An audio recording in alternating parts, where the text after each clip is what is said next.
Tuesday, February the 19th. Lake level is about 9:15 and a quarter. It's dropping a few inches every day. Water temperature, it just depends where you're at. It's anywhere from 39 to, I found some 44-degree water. I haven't fished much in the last 3 days, but I did fish a lot last week. And I'm not going to do a report on much of anything deep because I haven't been doing any deep fishing. Everything I've been doing has been, pretty shallow. Been throwing a jerkbait a lot, crankbait, and an Alabama rig.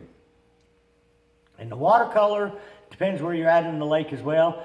I've been, way up the White River, way up above Beaver, just in the tailwaters of Beaver Dam. I've been up into James quite a bit, and around Kimberling and Baxter area. So, I fished a lot of different water conditions in the past week. But I kind of started out, one day I went up to James, I think it was midweek, and I was having trouble getting a bite on a jerkbait or an Alabama rig on the main lake and, some secondary points. So I started going back into creeks, and the water was like, 41 degrees, but the sun was up. So I started keying on a lot of the banks that had sunshine on it, and I caught 6 or 7 keepers in about 2 hours' time on a mixed stick jerkbait.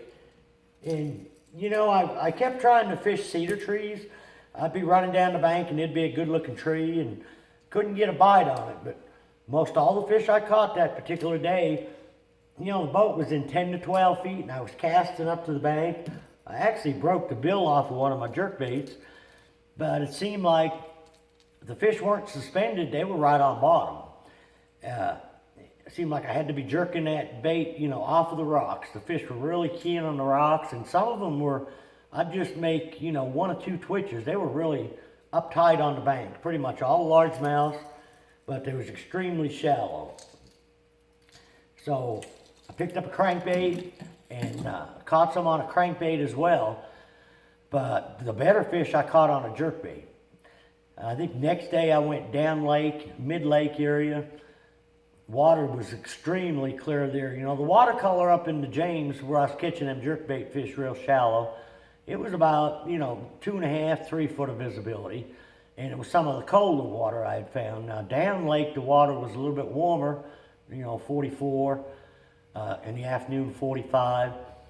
And I was keying on cedar trees in the creeks and some bluff ends with an Alabama rig and a jerkbait. And what was kind of funny is kind of like the day before when I caught the jerkbait fish, it didn't seem like I needed any wind at all. The banks that didn't have no wind on it, I seemed to do a little better, and it was kind of the same on the Alabama rig when I fished around Kimberling and the jerkbait down there. The banks that were dead still is where we caught our better fish. Now the water is extremely clear down there, probably 12 feet or so of visibility in spots. You can pretty much see your jerkbait all the way back to the boat. But we caught several really good fish on a rig. We doubled up a few times. And most of these fish, the ones in the creeks, were pretty much all relating to submerged timber. Some of them cedar trees, some of them hardwoods. And usually when we're throwing an Alabama rig like that, when there's a couple of us in the boat, one of us will throw one with blades, one without. I think the blades probably make a little bit more of a difference up in the stained water. I think in the clear water, the ones without blades work a little better. But I usually mix my colors up. I'll usually either use a Strike King Rage Swimmer or a Kitech. And I like a 3.8 for my bigger ones. And most all my A-rigs, I like the center wire to be longer than the others. And on the dummy baits, I'll usually use a little bit smaller bait. That'll help keep these, up on the top side. But where they got no weight on them, it naturally ends up on the top because the 3 with the hooks are always down. Most of the time the fish are coming up from underneath it to bite it. And we caught some fish on some bluff ends as well, and we mixed up, throwing a jerkbait in a lot of the same places. Now when I was up in the river, I didn't talk about what color I was throwing, but I was throwing a megabass at first because of the stain that was in the water, purple back with a chartreuse. And where I was fishing shallower, I thought, the megabass should be a little bit better. But what was funny is they seemed to bite the Norman flake for me better than anything. And like I say, it was, I don't know whether the bait banging into the rocks was making these fish react. And most of the bites on the jerkbait and the crankbait, you didn't feel them pick the bait up. When you went to twitch it, it was just a little bit of extra weight. And the same with the crankbait, it would feel like there was a little bit of moss on the bait. Now, normally this time of year on my crankbait and jerkbait, I'm always throwing a 10-pound fluorocarbon. I like to use that Sun FC Sniper. My Alabama rig rod, you know, I'll throw 20-pound fluorocarbon on it.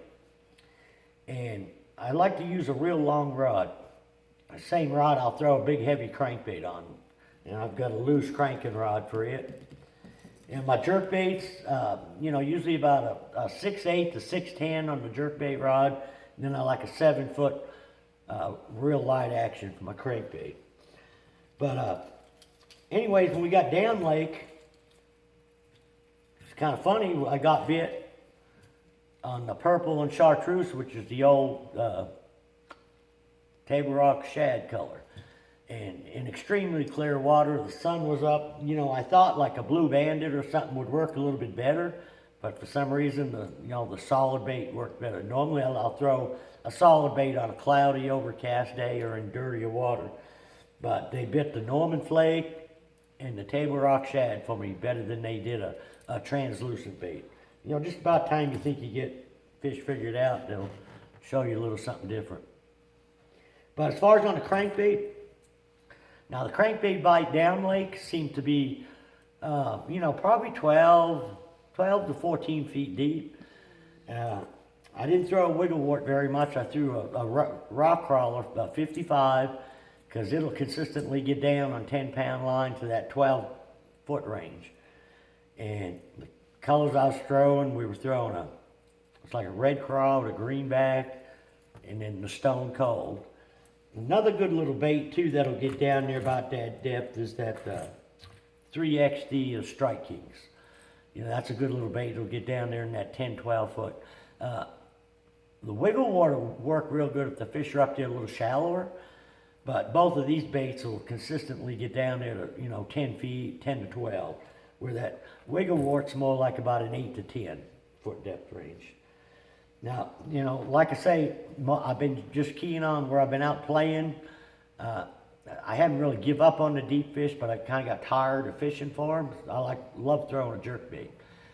So what I've been doing is running around, you know, trying to get the best jerkbait bite going that I can. And from one day to the next, you know, one day they'll be halfway back into creeks. Next day they'll be out there on the bluff ends. But one day they'll be related to rock. One day they'll be, you know, relating to trees. One key thing, if I'm in the creeks, if there's bait in the area where I'm fishing, that seems to be a real big plus. You know, I'm not seeing big schools of shad back there where I'm throwing a jerkbait, but I can see them out there behind me when I idle across the creek. There's balls of shad out there. The shad aren't as thick and as grouped up as they were a month ago. I think the shad are starting to scatter out some, and I believe a lot of these bigger fish are starting to move up, you know, shallow where you can catch them on the jerkbait and Alabama rig. A lot of times I'll fish that Alabama rig down to 25, 35 feet. I haven't had to do that. You know, about 20, 25 feet is the deepest I've been fishing it. And, you know, with the Garmin LiveScope, it just makes throwing that A-rig so much easier, especially when you're fishing it that deep over timber. With the LiveScope, you can see your bait, see the trees, and stay out of them most of the time. Now, I'll still get stuck and lose a few baits, but it's a whole lot better than when I didn't have LiveScope. So I think the fishing's going to continue to, you know, stay good. I think there's a tournament this weekend.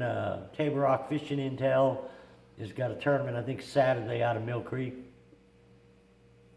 There's been a little bit of a jig bite, too. I didn't mention that, but some of the same areas I'm throwing a jerkbait, if you'll slow down, and I've been throwing a half-ounce jig, and what I'm keying on there is in the creeks, any place where the channel comes up against the bank. Fish seem like they've been about 12 to 18 foot deep. And it's just a super light bite. It's just a little pressure. And the same with the wiggle wart. you know, not the rock crawler or the crankbait bite, about all you feel is a little mush.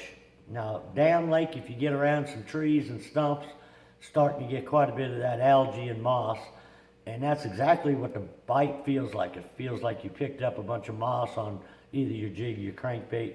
Got a little mush feel to it. So till next week, good luck, good fishing.